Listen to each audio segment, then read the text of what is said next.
bifuje ko twagaruka ku magambo yagiye avuga, nizere ko volume zose mwamariyemo. Uyu mugabo yigeze kuvuga ngo Amerika yose iri mu mboni z'intwaro zacu za kirimbuzi, kandi buto y'izo ntwaro zacu za kirimbuzi ihora ku meza yanjye. Ibi ni ukuri, ntabwo ari iterabwoba. Yaravuze ngo ntuzigere wibuza amahirwe yo kubaza amerekezo mu gihe ahari, kabone n'ubwo iyo nzira waba warayinyuzemo na mbere hose. Ntawamenya ubwo uhaheruka kera, wasanga hari byinshi byahindutse muri iyo nzira. Niba hari amahirwe yo kubona uwo wibarishaho, wayabyaza umusaruro. Uyu mugabo yaravuze ngo urashaka kumenya ikintu cyangiza kurusha igisasu cya kirimbuzi, icyo nta kindi uretse amagambo. Burya ururimi ni akanyama gato katagira igufwa, ariko gashobora kumenagura umutima.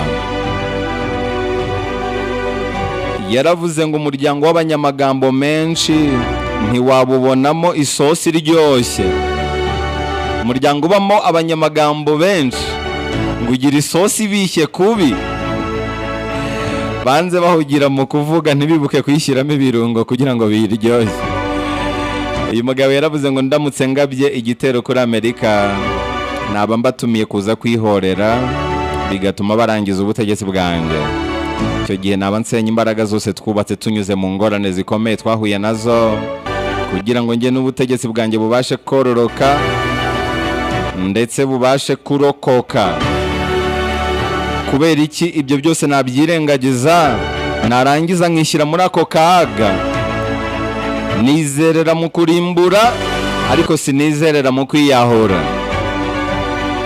Uyu mugabo yaravuze ngo bisaba ibiganza bibiri mu gukoma amashyi, ariko bigasaba ikiganza kimwe mu gukubita urushyi. Ibiganza bibiri bishyira hamwe mu gucinya inkoro bikoma amashyi, ariko byagera mu kwirwanaho buri kimwe kikizizira. Uyu mugabo yaravuze ngo impinduramatwara izanwa n'ibitekerezo bisobanutse.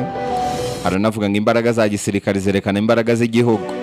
Igihugu cyubatse igisirikare gikomeye mu buryo bwose bushoboka, ni ibintu bihita byikora ko n'icyo gihugu gihita gitera imbere. Hanyuma yaravuze ngo Korea ya Ruguru ntizigera ireka ububiko bwayo bw'ibitwaro bya kirimbuzi, kubera ko ari byo bidukomeza. Reba ibyabaye kuri Saddam Hussein, kandi ntituzigera twibagirwa ko Korea ya Ruguru yiswe izingiro rya Sekibi umwaka umwe mbere y'uko Amerika itera Iraki. Uratekereza ko twaba ibicucu ku buryo twizera amasezerano y'Abanyamerika nyuma y'ibyo byose? Twe turi ingufu za kirimbuzi, nta mishyikirano dukeneye kuri ibyo. Yaravuze ngo wapfakaye wenyine niwe ushobora kumva akababaro k'umupfakazi. Yavuze ijambo rikomeye ngo numvise ko abayobozi bakuru mu Bushinwa no muri Amerika bagiranye ibiganiro bigamije guhirika ubutegetsi muri Korea ya Ruguru, kugira ngo bashyireho umutegetsi biyumvamo. Nanjye rero nafashe ingamba zikomeye kugira ngo mbereke ko ibyo ngibyo batekereza bitazashoboka.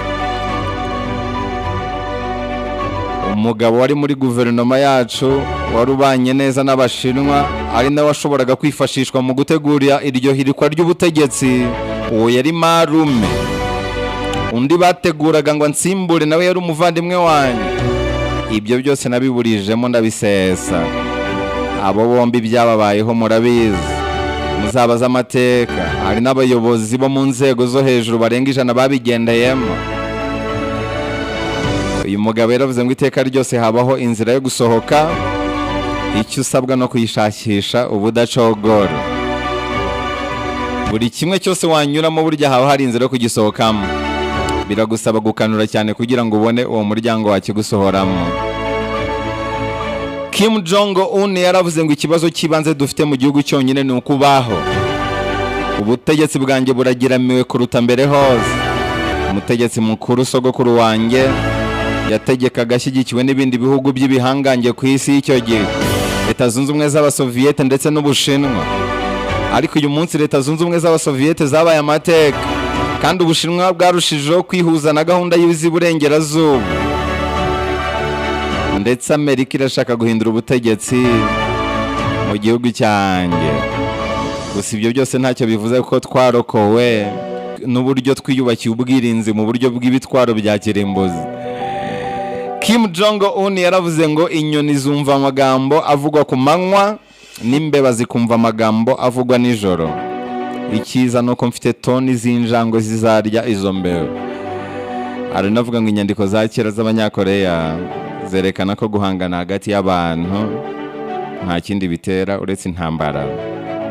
Aranavuga ngo niba ukunze umuntu runaka bimubwire, kubera ko imitima imenwa byihuse n'amagambo atigeze avugwa. Niba ukunze umuntu ntubimubwire, birarangira ari wowe ukomeretse umutima.